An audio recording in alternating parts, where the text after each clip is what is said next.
안녕하세요. 사랑하는 여러분, 고난주간입니다. 베드로전서 1장 18절로 19절 말씀 보시겠습니다.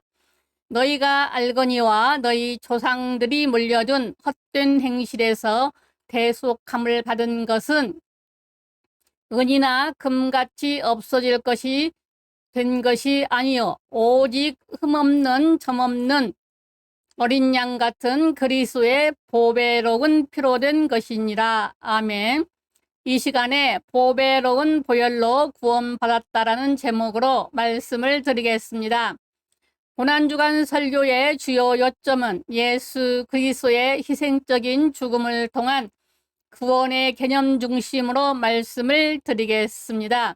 고난주간 설교에서 강조될 수 있는 몇 가지 핵심 사항은 구속이 세속적인 부나 인간의 노력을 통해 달성되는 것이 아니라 예수 그리스도의 귀중한 희생을 통해 달성된다는 점입니다. 이는 그리스도의 희생과 피로를 통해 구속받는 것의 의미를 탐구하며 풍성하게 은혜를 받으시기 바랍니다. 이는 구속이 죄로부터 해방과 하나님과의 관계에서 의미 있고 목적 있는 삶의 회복을 포함한다는 생각을 마음에 두고 말씀을 들으시기 바랍니다. 흠없는 어린 양 예수님은 죄를 속죄하기 위해 바쳐진 흠없는 어린 양에 대한 구속의 이미지를 성취하는 완전한 희생으로 묘사한 측면은 죄 용서를 위한 그리스도의 희생의 완전성과 충분성입니다. 설교는 말씀을 듣는 그들의 삶을 위한 그리스도의 희생의 개인적인 의미를 묵상하며 접근하시기를 기도합니다. 말씀을 듣는 여러분들은 예수 그리스도에 대한 믿음을 받아들이고 그분의 가르침을 따라 하나님의 구속 사업에 참여하시기를 간구합니다. 전반적으로 베드로전서 1장 18절로 19절에 기초한 순환주간 설교는 그리스도의 희생적인 죽음을 통한 구원의 중심 주제를 강조하고 말씀을 듣는 여러분들이 믿음과 감사로 응답받기를 권유합니다. 그래서 오늘 말씀에 그리스도의 보배로운 피라고 말씀합니다. 예수 그리스도의 피, 그러면 막연하게 생각하기 쉬운데 과연 피의 의미는 뭘까요? 그것은 바로 권리입니다. 예수님께서 자기 핏값을 주시고 모든 것을 허락하셨기 때문입니다. 그러므로 피를 누리는 비밀은 나를 위해 흘리신 그 피 공로를 믿고 첫째, 자신의 권리를 주장하는 것입니다. 강하게 주장하면 할수록 좋습니다. 그래야 누릴 수 있습니다. 피는 믿지만 권리를 강하게 주장하지 않기 때문에 못 누리는 것입니다. 그리고 감사하면 감사할수록 더 좋습니다. 그래야 풍성한 그 은혜를 누릴 수 있습니다. 에베소서 1장 7절에 우리는 그리스도 안에서 그의 은혜의 풍성함을 따라 그의 피로 말미암아 속량 곧 속죄함을 받았느니라 했고, 히브리 9장 22절에 율법을 따라 거의 모든 물건이 피로써 정결하게 되나니 피 흘림이 없은즉 사함이 없느니라 했습니다. 그러므로 죄사함을 주장하세요. 이것이 우리가 누릴 권세요 권리입니다. 에레미야 2장 22절에 주 여호와의 말씀이니라. 내가 잿물로 스스로 씻으며 내가 많은 비누를 쓸지라도 죄악이 내 앞에 그대로 있으리라 했습니다. 아무리 세제가 발달하고 인간의 죄를 씻어낼 수는 없습니다. 오직 예수님의 피만이 죄를 씻어낼 수 있으므로 보배로운 피의 구원을 받아야 하는 것입니다. 감사한 것은 우리가 세상에 나기도 전에 우리 죄값을 십자가의 보혈로 아버지께서 다 갚으셨다는 말씀을 하십니다. 이것을 믿기만 하면 됩니다.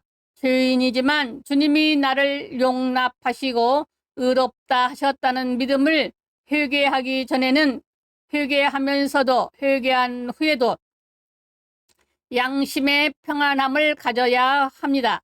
사탄이 넌 죄인이다, 오늘 또 죄짓지 않았느냐 하면서 참소할지라도 사탄을 물리치며 죄사함의 권리를 주장하며 보배로운 피로 구원을 받아야 합니다.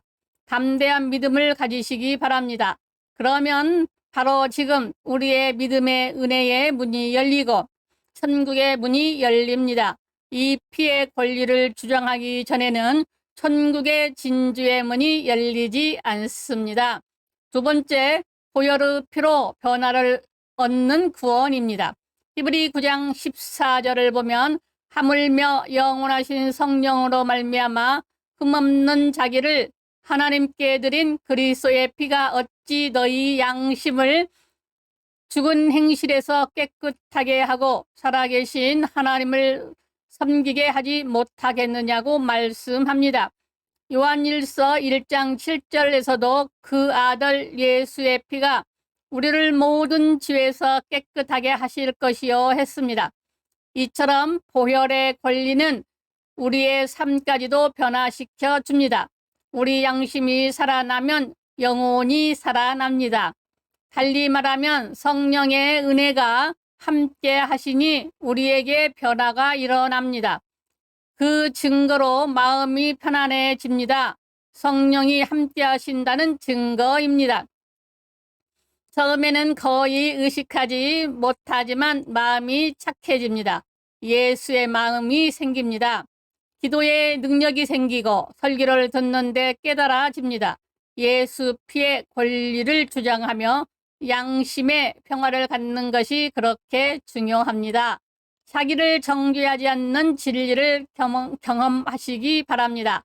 로마서 8장 1절로 2절에 그러므로 이제 그리스도 예수 안에 있는 자에게는 결코 정죄함이 없나니 이는 그리스도 예수 안에 있는 생명의 성령의 법이 죄와 사망의 법에서 너를 해방하였음이라 했습니다.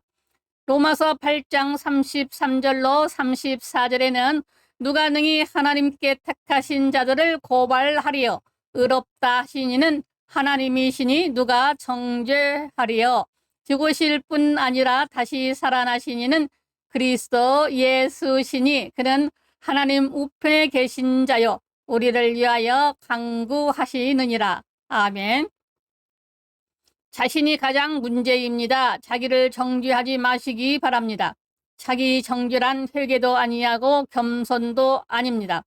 사랑을 많이 받고 자란 건강한 아이들처럼 실수투성이지만 아버지의 품 안에 안겨올 수 있는 마음의 자유를 누리시기 바랍니다. 완전한 자유를 누릴 만큼 믿으시기 바랍니다. 자기를 정죄하면 있던 은혜도 사라지지만 자기를 정죄하지 않는 진리에 서면 성령이 함께 하셔서 거룩한 삶으로 사라집니다. 세 번째, 복의 구원입니다. 갈라디아서 3장 13절에 그리스도께서 우리를 위하여 저주를 받은 바 되사 율법의 저주에서 우리를 속량하셨으니 기록된 바 나무에 달린 자마다 저주 아래에 있는 자라 하였음이라. 예수님께서 우리가 받을 저주를 대신 받으셨기 때문입니다. 보혈의 공로는 저주를 없애줍니다. 달리 말하면 하나님이 약속하신 복을 누리게 합니다. 광야에서 이스라엘 백성들이 불평불만하다가 불뱀에 물려 죽어갈 때 여호와께서 놋뱀을 만들어 세우고 보라 하셨습니다.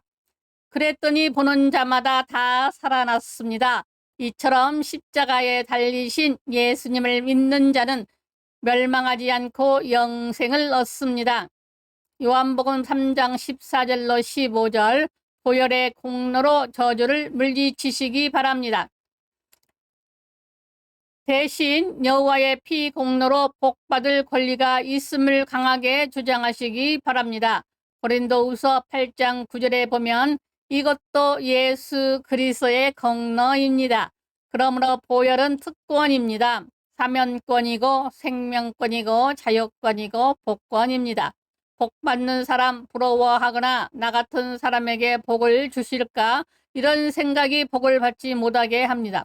나는 예수의 피로 복을 받을 권리가 있다고 그 권리를 주장하시기 바랍니다. 예수의 피로 가난을 물리치고 형통을 명령하시기 바랍니다. 예수의 피로 좋은 일이 생길지어다 날마다 외치시기 바랍니다. 예수님의 피, 예수 보혈이라고 외치면 저주는 물러나게 됩니다. 그리고 복이 임하는 상상을 해보세요. 그러면 놀라운 것은 하나님께서 지혜 주시고 함께 하셔서 자기의 꿈이 이루어지고 보혈의 사람이 되어 보혈로서 복받는 가정 만들고 보혈로서 복받는 교회 만들고 복받는 나라를 만드시기 바랍니다. 네 번째, 치유의 권리입니다. 베드로전서 2장 24절에 친히 나무에 달려 그 몸으로 우리 죄를 담당하셨으니 저가 채찍에 맞음으로 너희는 나음을 얻었나니 모든 질병 주님께서 담당하셨습니다. 질병의 원인은 기혈순환이 안 되기 때문입니다. 몸이 따뜻하고 깨끗한 피가 잘 흐르면 신진대사가 촉진되어 아플 이유가 없습니다. 그래서 좋은 음식을 먹고 약도 먹고 운동도 하지만 그것으로서 해결이 안 되는 부분이 있습니다. 양심의 문제가 생기거나 기도가 부족하면 사탄이 누리기 때문에 몸과 마음에 문제가 생깁니다. 그러므로 보혈의 권리를 주장하며 양심의 평안을 가지고 늘 찬송하면서 살면 사탄이 떠나고 성령의 불이 가슴 속에서 타오릅니다. 그래서 성령 받는 사람이 면역이 가장 높은 것입니다. 이 권리를 사용하시기 바랍니다. 다섯 번째, 승리의 권리입니다. 계시록 12장 11절에 또 우리 형제들이 어린 양의 피와 자기들이 증언하는 말씀으로써 이를 이겼으니 예수 그리스도의 피가 마귀를 이기게 합니다.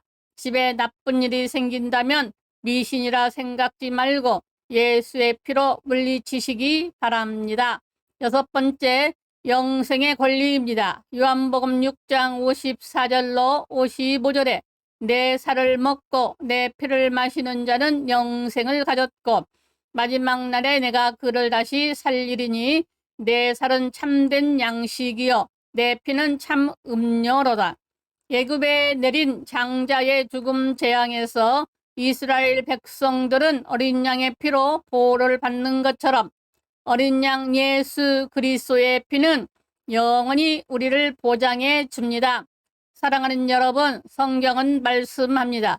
너희가 알거니와 너희 조상이 물려준 헛된 행실에서 대속함을 받는 것은 은이나 금같이 없어질 것으로 된 것이 아니요 오직 흠없고 점없는 어린 양 같은 그리스도의 보배로운 피로 된 것이니라. 베드로전서 1장 18절로 19절은 말씀합니다. 그러므로 보혈의 권리를 주장할 뿐 아니라 날마다 감사하며 찬양하시기를 바랍니다. 이 보혈이 은혜를 풍성하게 누리게 합니다. 결론적으로 베드로전서 1장 18절로 19절에 표현된 심오한 진리를 묵상하면서 우리는 우리의 구속을 위한 엄청난 대가를 상기하는 시간이 되기를 바랍니다. 우리의 구원은 은이나 금처럼 일시적인 보물로 산 것이 아니라 훨씬 더 귀한 것, 흠없는 하나님의 어린 양이신 예수 그리스도로 피로 산 것입니다. 이번 순환 주간에는 그리스도의 희생의 위대함을 묵상할 뿐 아니라 감사와 경외하심이 가득한 마음으로 보내야 할 것입니다.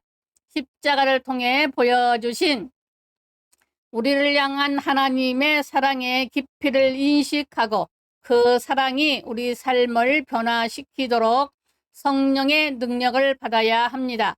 이번 성주간을 보내면서 우리가 받은 구원의 빛 안에서 살아가겠다고 다시 다짐만 할 수 있기를 바랍니다. 세상의 공허한 길을 버리고 그분 안에서 발견되는 풍성한 삶을 받아들이면서 그리스도께서 우리를 위해 확보하신 자유와 목적 가운데 걸어갑시다. 그리스도의 희생적인 사랑의 현실이 우리에게 영감을 주어 다른 사람들에게 구원을 좋은 소식을 전하여 그들도 예수 그리스도를 믿는 믿음을 통해서 오는 용서와 쇄신을 경험할 수 있기를 기도합니다. 보배로운 피로 우리를 구원하신 그분께 끊임없이 다가가 하나님의 은혜를 감사히 받는 자로서 살아갈 수 있는 힘을 달라고 기도합시다. 아멘. 감사합니다. 우리 주 예수 그리스도의 이름으로 사랑하고 축복합니다. 하나님 아버지, 아버지의 말씀을 듣는 아버지의 자녀들에게 복 주시옵소서. 아멘.